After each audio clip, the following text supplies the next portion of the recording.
Last Friday यानी 13 जून से अचानक फिर से एक दुनिया में दो देशों की वजह से जंग की सुगबुगाहट शुरू हो गई। सुगबुगाहट क्या, कल ईरान के सुप्रीम लीडर ने तो बाकायदा ऐलान कर दिया कि अब वो इजराइल के खिलाफ जंग शुरू कर चुके हैं। सवाल ये था कि पिछले कुछ वक्त से सब कुछ ठीक ठाक चल रहा था, अचानक फ्राइडे लास्ट 13 जून को इजराइल ने क्यों ईरान पर हमला किया, अपने जेट अपने मिसाइल से क्यों ईरान के न्यूक्लियर प्लांट, उनके आर्मी इस्टेब्लिशमेंट, उनके पॉलिटिकल इस्टेब्लिशमेंट, उन पर हमला किया। और क्यों सब कुछ ठीक ठाक चल रहा था तो ये हमला और फिर एक और जंग की दस्तक, वजह क्या थी? तो अगर आप थोड़ा सा पीछे जाएं, पिछले 2 साल में अगर देखें तो बहुत कुछ हुआ। इजराइल लगातार उधर हमास, हुती, हिजबुल्लाह, इनके ऊपर हमला कर रहा था, इनके टॉप लीडरशिप को मार रहा था। फिर पलटवार भी हुआ कई बार। इस बीच में इजराइल के अंदर भी थोड़ा सा बेंजामिन नेतन्याहू को लेकर वहाँ की आवाम, वहाँ की जनता में थोड़ा सा गुस्सा भी था, बगावत भी थी। और ये भी लग रहा था नेतन्याहू को कि शायद अब उनकी कुर्सी चली जाए, अगला इलेक्शन न जीते। तो ये सब कुछ एक तरफ चल रहा था। उधर डोनाल्ड ट्रंप दोबारा प्रेसिडेंट बन गए, फिर से वॉशिंगटन में आए, व्हाइट हाउस में आए। जो एक्सपर्ट हैं उनके हिसाब से दिसंबर 2024 एक साथ कई फ्रंट पर लड़ाई, फिर खुद इजराइल के अंदर घिरना, नेतन्याहू को लगा कि कुछ करना चाहिए। जनवरी 2025 में वो व्हाइट हाउस जाते हैं, डोनाल्ड ट्रंप से मिलते हैं और डोनाल्ड ट्रंप को वो बताते हैं कि कुछ करना है। डोनाल्ड ट्रंप ईरान पर हमले के खिलाफ थे। उनका कहना था कि जो न्यूक्लियर डील वाली बात है उस पर ईरान से भी बात होगी, तो ऐसा कुछ मत करो। लेकिन इजराइल ने भी अमेरिका को ठेंगा दिखाया और अचानक 13 जून को यह हमला किया। इस हमले को जस्टिफाई करने के लिए, यह बताने के लिए कि हमला क्यों किया, क्या वजह थी और उसकी शुरुआत कैसे हुई, तो असल में 2-3 शब्द हैं जो इस पूरी कहानी में आपके लिए सबसे अहम है, जिससे इस पूरे वॉर को आप समझ जाएंगे। एक शब्द है न्यूक्लियर डिटरेंस। न्यूक्लियर डिटरेंस, इस एक शब्द से सबसे ज़्यादा इजराइल घबराया हुआ था। न्यूक्लियर डिटरेंस असल में वो चीज़ है कि अगर 2 देश जिनके पास न्यूक्लियर बॉम्ब हो, तो फिर जैसे इंडिया और पाकिस्तान, तो अगर 2 देश जिनके पास न्यूक्लियर पावर देश हैं, बॉम्ब है, तो वो पूरी दुनिया ये चाहती है हमेशा वो देश आपस में ना लड़ें। क्यों? उनके आपस में लड़ने से न्यूक्लियर वार छिड़ेगा, बर्बादी होगी, तबाही होगी। तो इसीलिए ये एक न्यूक्लियर डिटरेंस शब्द इस्तेमाल हुआ है, ताकि पूरी दुनिया की ये जिम्मेदारी बन जाती है कि जिन 2 देशों के पास न्यूक्लियर बॉम्ब हो उनके बीच में लड़ाई ना हो, और उस लड़ाई को रोकने के लिए फिर एक समझौता किया जाए, बातचीत की जाए और उसके ज़रिए उस लड़ाई को टाल दिया जाए।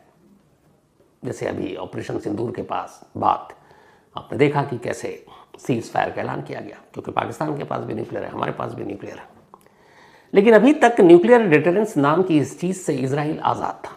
क्यों? क्योंकि इजराइल इकलौता वहाँ पर ऐसा देश है आसपास में, अगर आप देखें गज़ा, फ़िलिस्तीन, ईरान, लीबिया, और इन पर वो लगातार हमला करता रहा है, पर किसी देश ने रोका नहीं। क्यों? क्योंकि इनमें से किसी देश के पास भी न्यूक्लियर बॉम्ब नहीं है, इजराइल के पास है। तो यहाँ फिर न्यूक्लियर डिटरेंस की बात तो आती नहीं, क्योंकि एक देश जिसके पास न्यूक्लियर बम है और वो दूसरे देश पर हमला करता है जिसके पास न्यूक्लियर नहीं है, तो फिर कोई ख़तरा तो है नहीं कि न्यूक्लियर वॉर छिड़ेगा। एक इकलौता क्या करेगा? तो अभी तक ये था कि मिडिल ईस्ट में इजराइल किसी के ऊपर भी हमला कर दे, कोई इशू नहीं है। कहानी कहाँ ख़राब हुई? कहानी ये ख़राब हुई कि अचानक लगा कि ईरान शायद न्यूक्लियर बॉम्ब बनाने के बहुत करीब है। अब सोचिए कि अगर ईरान के पास न्यूक्लियर बम आ गया तो क्या होगा? ये न्यूक्लियर डिटरेंस होगा। यानी अगर ईरान भी एक न्यूक्लियर पावर कंट्री बन गया, इजराइल पहले से है, इन दोनों के बीच जब भी जंग होगी, पूरी दुनिया की जिम्मेदारी होगी कि इन दोनों के जंग के बीच में सुलह समझौता कराएं, इन्हें रोके, क्योंकि न्यूक्लियर पावर कंट्री है और जंग भयानक होगा। तो मिडिल ईस्ट में इजराइल की धमक कम हो जाएगी। क्यों? क्योंकि इजराइल के पास अब पहली बार ऐसा हुआ कि ईरान भी एक न्यूक्लियर पावर कंट्री है, तो वो उस तरीके से हमला नहीं करेगा जैसे फ़िलिस्तीन पे, लीबिया पे या बाकी देशों पे आसपास में करता है। क्योंकि एक न्यूक्लियर पावर कंट्री के ऊपर फिर हमला करना, जो ऑलरेडी न्यूक्लियर बॉम्ब है जिसके पास, ये सिर्फ 2 देशों के बीच का इशू नहीं होता, ये पूरी दुनिया का इशू हो जाता है। तो इसीलिए इस न्यूक्लियर डिटरेंस शब्द से इजराइल घबरा गया, क्योंकि उसे पता था कि अगर ईरान के पास न्यूक्लियर बम बन गया तो फिर पूरी दुनिया कभी भी उसे ईरान पर हमला करने की इजाज़त नहीं देगी और मिडिल ईस्ट में उसकी धमक, उसकी धाक कम हो जाएगी और वो वैसे ही हर वक्त घिरा रहता है। पहली चीज़ ये थी। लेकिन सवाल है कि सिर्फ न्यूक्लियर डिटरेंस से घबराया इजराइल या कुछ और उसके पास खबर थी? क्यों उसने 13 को ईरान पर हमला किया? तो जो ईरान पर हमला करने की उसकी वजह थी वो ये थी, फिर एक दूसरा शब्द आता है न्यूक्लियर एनरिचमेंट। ये एक शब्द भी इस हमले की वजह बना, न्यूक्लियर एनरिचमेंट। शुरू से ही ईरान न्यूक्लियर पावर बनने की कोशिश करता रहा, ये दुनिया को पता है, और इसकी वजह से उसने बहुत सारी पाबंदियां झेली। अमेरिका ने भी उसके ऊपर पाबंदी लगाई और फिर भी वो अपने इस मिशन में लगातार लगा था, क्योंकि ईरान चाहता है कि वो एक न्यूक्लियर पावर कंट्री बने। हालांकि दुनिया से वो कहता है कि वो पीस के लिए न्यूक्लियर प्रोग्राम को डेवलप कर रहा है। तो अब ये जो दूसरा शब्द आया न्यूक्लियर एनरिचमेंट, इसका क्या मतलब था? इसका मतलब ये है कि न्यूक्लियर वेपन बनाने के लिए, सिर्फ न्यूक्लियर बनाने के लिए कोई भी चीज़, यूरेनियम की ज़रूरत होती है। यूरेनियम से ज़रूरी नहीं है कि आप सिर्फ बॉम्ब ही बनाएं, बिजली भी बना सकते हैं, मेडिकल के फील्ड में भी यूज़ हो सकता है, मतलब पीस, शांति और अच्छे कामों के लिए भी। लेकिन बॉम्ब बनाने में और शांति, बिजली बनाने में और मेडिकल इक्विपमेंट्स बनाने में बड़ा फ़र्क होता है। असल में जितने भी यूरेनियम है, ये आपको पता ही है कि मैंने इसमें डिटेल में एक सुना रखी है पहले कहानी। ये एक ऐसा तत्व है जो हमारी धरती पर प्राकृतिक रूप से पाया जाता है, यूरेनियम। अब यूरेनियम में एक 238 या U38 कहें, U238 एक यूरेनियम इस क्वालिटी की पाई जाती है, और दूसरा है uranium 235, U235, uranium for you.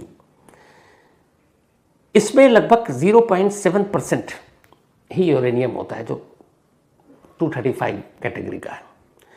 अब बिजली बनाने के लिए जो यूरेनियम की आपको ज़रूरत होती है, उसके लिए सिर्फ 3 से 5%, क्योंकि यूरेनियम एक रॉ पदार्थ होता है तो उसको एनरिच किया जाता है, उसको एडवांस तरीके से बनाने के लिए।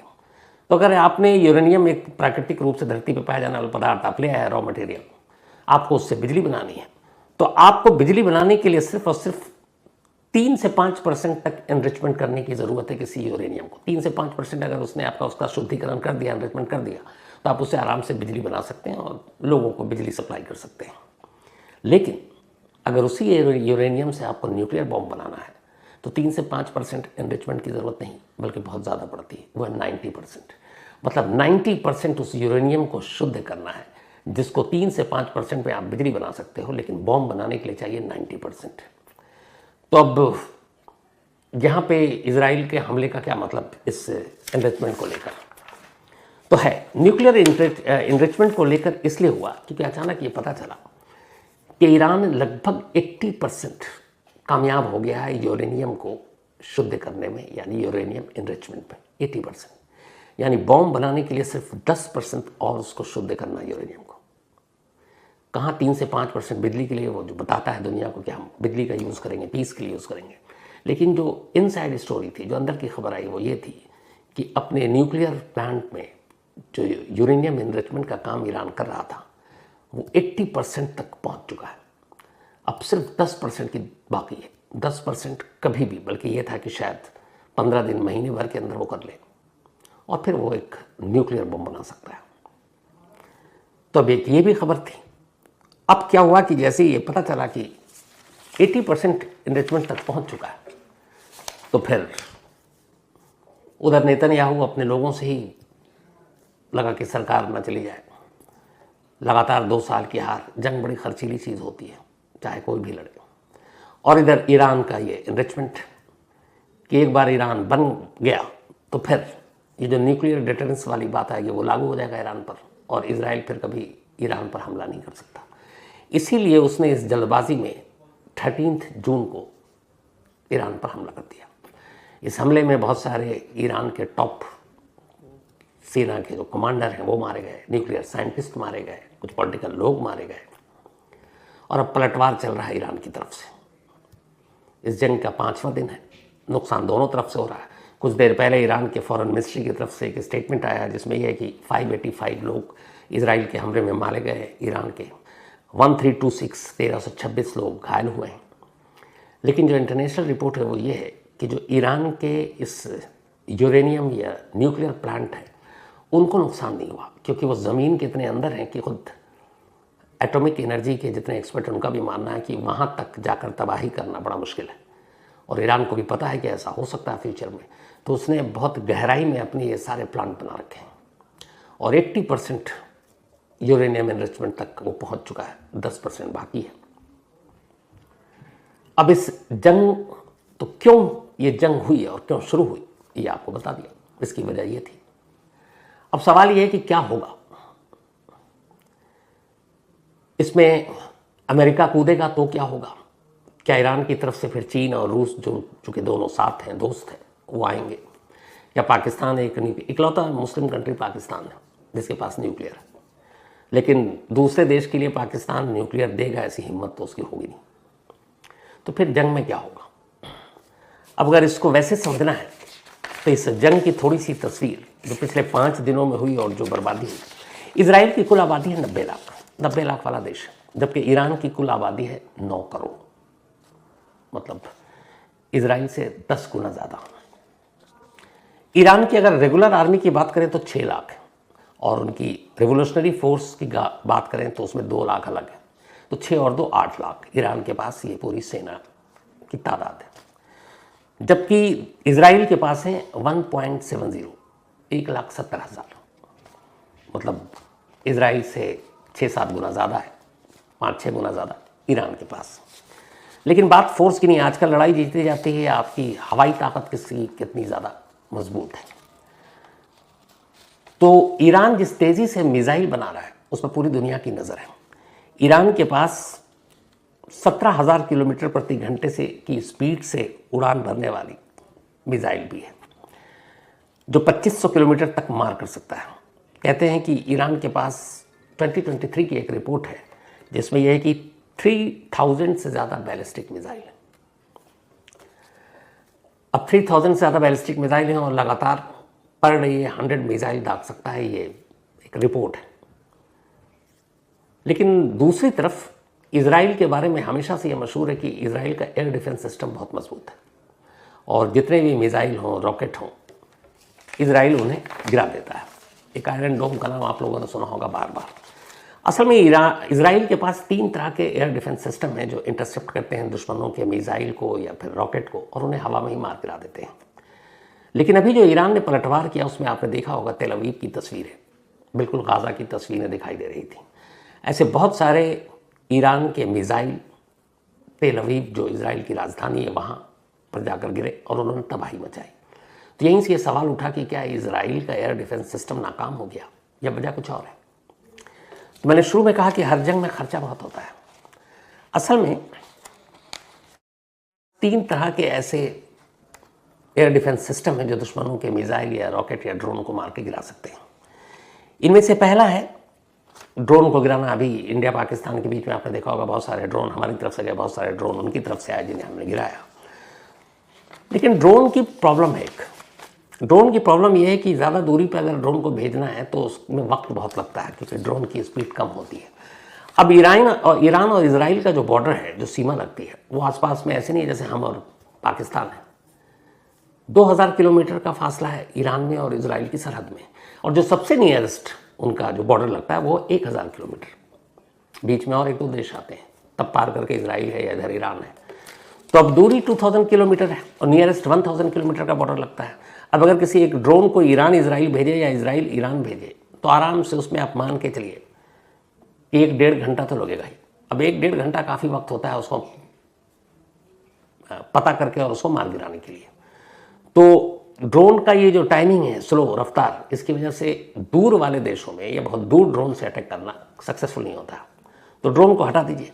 अब एयर डिफेंस सिस्टम अच्छा होना चाहिए ताकि दुश्मन के मिसाइल को आप इंटरसेप्ट कर सकें। अब इजराइल के पास 3 तरह के एयर डिफेंस सिस्टम है। पहला आयरन डोम, आपने हमेशा नाम सुना होगा, हवा में ही मार गिराता है दुश्मन के रॉकेट को या फिर मिसाइल को। पर आयरन डोम के साथ एक दिक्कत है, आयरन डोम किसी भी दुश्मन के आयरन डोम जो है वो मिसाइल को मैक्सिमम 10 किलोमीटर ऊंचाई पर जाकर मार सकता है, ज़मीन से हवा में आसमान में 10 किलोमीटर, और जो दूरी है 70 किलोमीटर। यानी अगर कहीं 70 किलोमीटर से कोई मिसाइल छोड़ा गया और उसकी हाइट है 10 किलोमीटर तो आयरन डोम जी है वो भी अपना मिसाइल से उसको निशाना बनाकर हवा में मार सकता है, लेकिन बंदिश ये है कि मैक्सिमम 10 किलोमीटर हाइट होनी चाहिए और दूरी मैक्सिमम 70 किलोमीटर होनी चाहिए, मतलब 70 किलोमीटर के दायरे में। अब अगर मान लीजिए 15 किलोमीटर की ऊंचाई पर है और 100 किलोमीटर की दूरी पर है तो आयरन डोम काम नहीं करेगा, फेल है। फिर क्या है उनके पास, इजराइल के पास फिर भी दूसरा सिस्टम है। दूसरा सिस्टम है डेविड स्लिंग। ये एक आयरन डोम से कहीं ज़्यादा बेहतर है। डेविड स्लिंग की खासियत यह है कि हवा में ऊंचाई पर 15 किलोमीटर की ऊंचाई तक दुश्मन के किसी भी मिसाइल रॉकेट को मार सकता है और दूरी इसकी जो है 300 किलोमीटर है।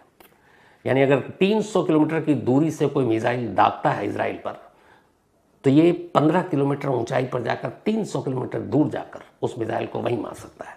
ये डेविड स्लिंग की खासियत है। अब मान लीजिए इससे भी ज़्यादा दूर से निशाना बनाया गया, जैसे ईरान तो 2000 किलोमीटर दूर बैठा हुआ है, तो इनके पास एक तीसरा है जो सबसे बेस्ट है डिफेंस सिस्टम इजराइल के पास, वो है एरो सिस्टम।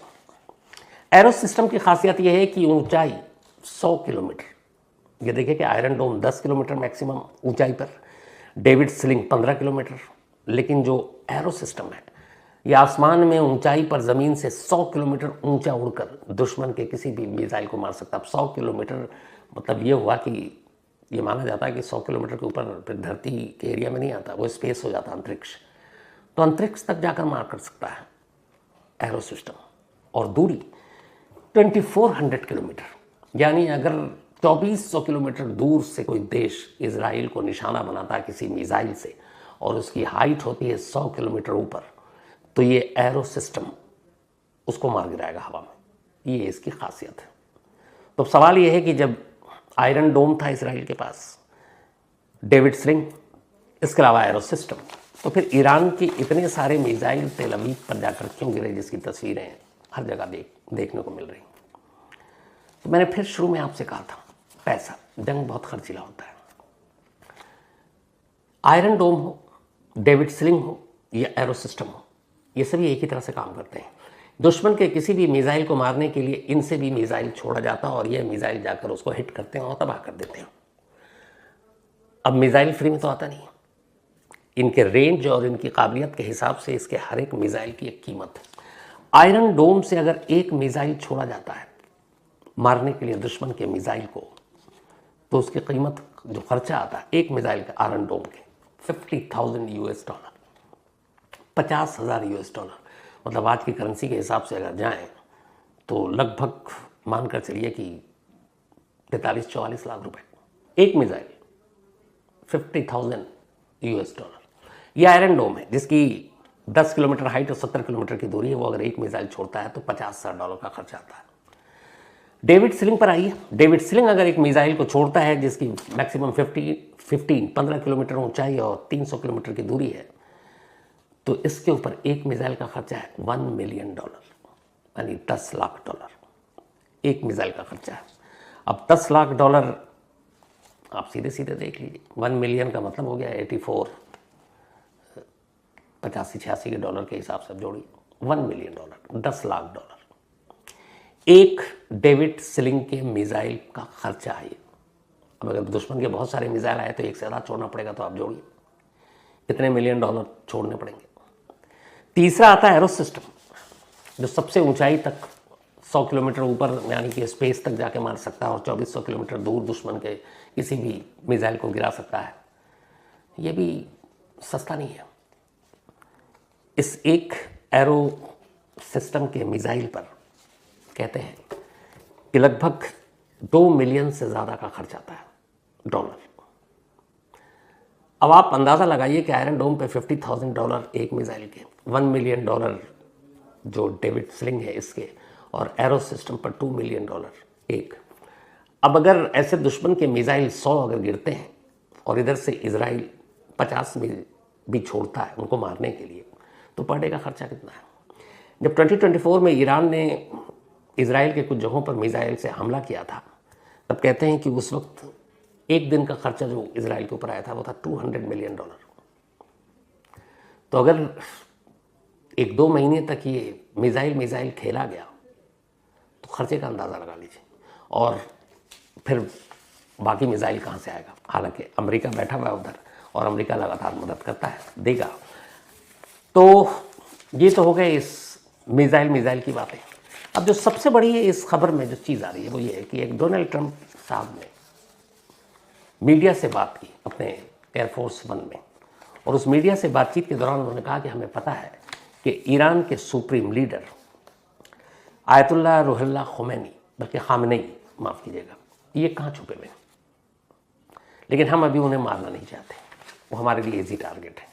जबकि दूसरी तरफ जो इजराइल के प्राइम मिनिस्टर हैं बेंजामिन नेतन्याहू, उनका कहना है कि जब तक खामेनेई को मारेंगे नहीं, कत्ल नहीं करेंगे, तब तक ये जंग नहीं रुकेगी, और एक बार मार दिया तो फिर जंग खत्म हो जाएगा, सब कुछ ठीक हो जाएगा। अब सवाल ये है कि डोनाल्ड ट्रंप क्यों कह रहे हैं कि हमें अड्डा पता है खामेनेई कहाँ छुपे हैं, और नेतन्याहू ये कह रहे हैं कि जब तक खामेनेई का कत्ल नहीं हो जाता ये जंग खत्म नहीं होगा, और एक बार मार दिए गए तो जंग सब कुछ ठीक हो जाएगा। ऐसा क्यों है? इसकी वजह है 1979 से पहले ईरान में राजा पहलवी राजवंश था, इस कहानी आपको डिटेल में सुनाई है। उसके बाद इस्लामिक क्रांति आई। उस इस्लामिक क्रांति की उस वक्त जो अगुवाई की थी वो आयतुल्लाह रुहुल्लाह खुमैनी साहब ने की थी, जो ईरान के सुप्रीम लीडर हुआ करते थे, और तब वो ईरान के बाहर रहकर इस मूवमेंट को चला रहे थे। 79 से पहले ईरान और इजराइल में भी दोस्ती थी, पश्चिमी देशों से भी थी, क्योंकि राजा पहलवी के शासन में वहाँ वेस्टर्न कल्चर पूरा था। लेकिन जैसे ही इस्लामिक क्रांति आई, उसके बाद पहलवी फैमिली को भागना पड़ा, तो फिर ईरान में एक इस्लामिक हुकूमत बनी, और तब वहाँ ये हुआ कि जो भी सरकार होगी, लेकिन वहाँ का एक सुप्रीम लीडर होगा जिसका कंट्रोल आर्मी पर होगा, हुकूमत पर होगी, हर चीज़ पर होगी, और वही सुप्रीम लीडर होगा, यानी ईरान की किसी भी फैसले का मेन जिम्मेदार वो होगा, और वो कोई विद्वान होगा या धार्मिक लीडर। तो पहली बार चुना गया ईरान के सुप्रीम लीडर के तौर पर आयतुल्लाह रुहुल्लाह खुमैनी को। 1979 के बाद 10 साल तक वो रहे। 1989 में खुमैनी की डेथ हो गई। इसके बाद अब उनके सबसे भरोसेमंद जो सिपाही थे उनके साथ उस वक्त, और जो इस क्रांति के दौरान लड़ाई लड़ी थी, वो थे आयतुल्लाह खामेनेई, खुमैनी के सबसे करीबी सिपह सलार। तो जब 89 में डेथ हुई, उससे पहले ही आयतुल्लाह खुमैनी ने ये ऐलान कर दिया था कि मेरे उत्तराधिकारी आयतुल्लाह खामेनेई होंगे। और जब वो सुप्रीम लीडर थे खुमैनी, तब ये प्रेसिडेंट हुआ करते थे ईरान के। उसके बाद उनकी मौत के बाद फिर खामेनेई सुप्रीम लीडर बन गए, और पिछले 36 सालों से ईरान में वो एक सुप्रीम लीडर के तौर पर ही काम कर रहे हैं। इस वक्त उम्र करीब 86-87 साल हो गई उनकी, मतलब बहुत ज़्यादा बुजुर्ग, लेकिन ईरान के अब भी सुप्रीम लीडर हैं। अब एक चुनी हुई सरकार और वहाँ के एक सुप्रीम लीडर, और उसको एक देश कहता है कि हमको मारना है, और डोनाल्ड ट्रंप ने ये कहा है कि हमें पता है वो कहाँ है। लेकिन जब इजराइल ने ये कहा और कई सुप्रीम लीडर के करीबी लोगों को निशाना बनाया गया, मैंने जैसे बताया कि वहाँ की मिलिट्री या फिर पॉलिटिकल इस्टेब्लिशमेंट के बड़े बड़े लोगों को, वहाँ की खुफिया एजेंसी के लोगों को, वहाँ के न्यूक्लियर साइंटिस्ट को मारा गया, तब अमेरिका ने वीटो का इस्तेमाल किया और इजराइल से कहा कि नहीं, आप खामेनेई को नहीं मारेंगे। उसकी वजह ये थी कि आयतुल्लाह खामेनेई ने अभी तक कभी अमेरिका पर हमला नहीं किया, अमेरिकी किसी इस्टेब्लिशमेंट को निशाना नहीं बनाया, अमेरिकी एम्बेसी, अमेरिकी लोगों को निशाना नहीं बनाया, तो कोई सीधा अटैक कभी अमेरिका पर नहीं किया है। तो इसीलिए डोनाल्ड ट्रंप को ये लगता है कि जब सीधा अमेरिका से कभी कोई पंगा हुआ नहीं, कोई हमला किया नहीं, तो फिर क्यों वो इजराइल के इस काम में साथ दे, और इसीलिए वीटो लगा दिया और इजराइल से कहा कि आप खामेनेई को नहीं मारो। लेकिन खुद डोनाल्ड ट्रंप ये भी कह रहे हैं कि हमें पता है खामेनेई कहाँ छुपे हैं, हमारे लिए ईजी टारगेट है। अब खामेनेई क्यों? तो उसकी वजह यह है कि इजराइल चाहता है कि ईरान में 1979 के दौर का पहले का के जो शासन या हुकूमत थी वो लौटे, जो इजराइल के लिए फ़ायदेमंद होगा। और अब भी इत्तेफाक से जो राजा पहलवी राजवंशी चला आ रहा था वहाँ पे ईरान में, उसके जो प्रिंस हैं और बाकी उस ख़ानदान के लोग हैं, उनमें से बहुत सारे विदेश में रह रहे हैं, और इस पहलवी विरासत के बहुत सारे सपोर्टर ईरान के अंदर मौजूद हैं। ये जो अभी 13 जून को हमला हुआ था, जो इजराइल ने ईरान पर किया, तेहरान पर किया, उसमें यह था कि बहुत सारे जो हाई प्रोफाइल टारगेट्स को चुना गया इजराइल की तरफ से, वो ऑपरेशन मोसाद ने अंजाम दिया था, और ये टारगेट को तेहरान के अंदर रहकर अंजाम दिया गया। ये नहीं कि बाहर से सिर्फ हवाई हमले में हुआ, बल्कि ज़मीन पर भी। तो क्या मोसाद के लोग तेहरान के अंदर मौजूद हैं? तो उस पर भी एक रिपोर्ट आई, और वो रिपोर्ट ये है कि असल में ईरान और तेहरान के अंदर राजा पहलवी वंशज के बहुत सारे शुभचिंतक अब भी रह रहे हैं, और वो मोसाद के लिए टूल्स के तौर पर काम कर रहे हैं।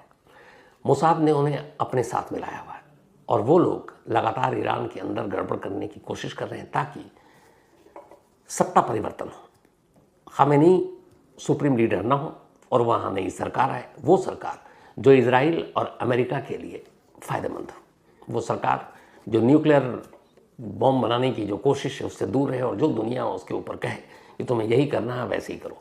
एक और मजाक भी देखिए इस दुनिया की पॉलिटिक्स और पश्चिमी देशों की भी राजनीति का, कि सबसे ज़्यादा न्यूक्लियर बॉम्ब लेकर बैठा हुआ है अमेरिका और सबसे ज़्यादा वो वही भाषण देता है न्यूक्लियर बॉम्ब और उसकी बर्बादी के बारे में, सबसे ज़्यादा। तो वर्ल्ड पॉलिटिक्स है, गुंडागर्दी, दादागिरी देख ही रहे हैं आप।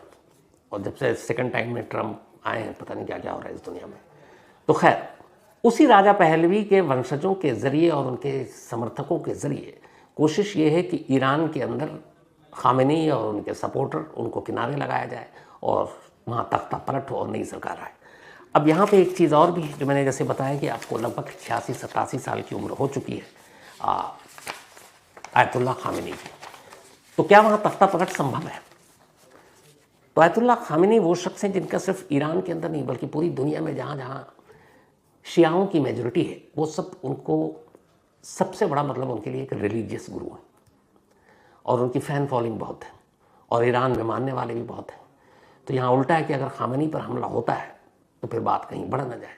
दूसरी तरफ ये भी है कि बहुत सारे मुस्लिम देश जब इजराइल ने हमला किया तो खुलकर सामने नहीं आए बल्कि कुछ लोग तो इजराइल की ही सपोर्ट कर रहे हैं, ये भी मीडिया में खबरें आ रही। तो इसकी वजह क्या है? इसकी वजह ये है कि अगर आप मिडिल ईस्ट की ही बात करें तो ज़्यादातर जो देश है उन देशों पर अमेरिका का कंट्रोल है, इंक्लूडिंग सऊदी अरबिया। तो वहाँ की जो हुकूमत है वो अमेरिकन पॉलिसी से अलग जा नहीं सकती, तो वो इजराइल के खिलाफ खुलकर बोल नहीं सकते। लेकिन वहाँ की जो जनता है, जो लोग हैं, आवाम है, वो खुलकर ईरान के साथ है कि यहाँ टकराव अपनी ही सरकार और जनता के बीच में। अब उन सरकार की प्रॉब्लम ये है कि जहाँ राजशाही उनकी भी प्रॉब्लम ये है, जैसे सऊदी अरब, कि अमेरिका के चक्कर में कब तक मुंह बंद रखेंगे और कहीं लीबिया और बाकी जैसे जो देश में हाल हुआ तख्ता पलट का वो भी ना हो जाए। तो एक ये भी चल रहा है। अब ये भी है कि खामेनी अगर ना हो तो उसके बाद क्या? तो ईरान में एक सुबगाहट ये भी है कि आयतुल्लाह खामेनी के बाद उनके बेटे को अगला सुप्रीम लीडर बनाने की तैयारी चल रही है और बहुत मुमकिन है कि शायद ऐसा हो जाए। और उनके बेटे का नाम है मुस्तफा खामेनी। तो मुस्तफा खामेनी शायद खामेनी के बाद अगले वहाँ के जो है सुप्रीम लीडर होंगे। ईरान में ख़ासतौर पर तेहरान की मस्जिद में एक लाल झंडा फहराने का मतलब होता है कि जंग का ऐलान। अब ये क्यों है? तो मैं देख रहा था कई जगह पर, ईरान असल में वो देश है, बड़े मतलब मुझे भी हैरानी हुई थी ये पढ़कर, लेकिन वो देश है जो पहले अपने देश को रखता है और बाद में अपने धर्म को। अगर उसे लगता है कि ईरान पर किसी ने हमला किया तो वो अपनी सरकार, चाहे वो सुप्रीम लीडर हो, सीधे सीधे यही कहता है बदला, और उस बदले की निशानी है वो लाल झंडा। और शायद यही वजह है कि मंगलवार को आयतुल्लाह खामेनी ने ऐलान किया कि जो इजराइल ने शुरू किया, अब ये हमला नहीं, ये जंग है और अब ये जंग चलेगी। तो अगर बाकी के देश नहीं आते हैं, बीच बचाव नहीं होता है, तो शायद ये जंग बढ़ती जाएगी और ईरान के लोग बदले की बात भी कर रहे हैं। तो अब आगे क्या होता है पता नहीं, लेकिन जो भी होता है ये जंग, ये लड़ाई, हमेशा ये इसका अंजाम बहुत बुरा होता है, क्योंकि मरते बेचारे आम लोग हैं और हुकूमत अपनी अपनी रोटियां सेकती है। चाहे उधर बेंजामिन नेतन्याहू को ले, जिनकी अपनी शायद कुर्सी खतरे में है, तो पूरे लोगों का ध्यान उन्होंने ईरान की तरफ डाल दिया। चाहे आप ईरान में ले लें कि वहाँ के लोग तेहरान से निकलने की कोशिश कर रहे हैं, क्योंकि एक तरफ ऐलान किया गया, डोनाल्ड ट्रम्प ने ही किया कि तेहरान खाली कर दो, उधर ईरान ने कहा कि तेल अवीव खाली कर दो। तो यही सब लीडर भपियाँ धमकियाँ सब चल रही है, लेकिन क्या अंजाम होगा पता नहीं। फिलहाल आज की कहानी में इतना ही, लेकिन ख़त्म करूँ उससे पहले वही अपना सिलसिला। आज रिंकल नितिन मकवाना, इनका बर्थडे है, तो हैप्पी बर्थडे रिंकल। और ये नितिन मकवाना जी की वाइफ हैं और भेजा है रूही मकवाना ने, इनकी बेटियां हैं दोनों की। अमन वर्मा, इनका भी बर्थडे है, तो हैप्पी बर्थडे अमन। और ये भेजा है विकास वर्मा जी ने, विकास वर्मा जी के बेटे हैं अमन। नरेंद्र जांगड़ा, इनका भी जन्मदिन है, तो हैप्पी बर्थडे नरेंद्र साहब।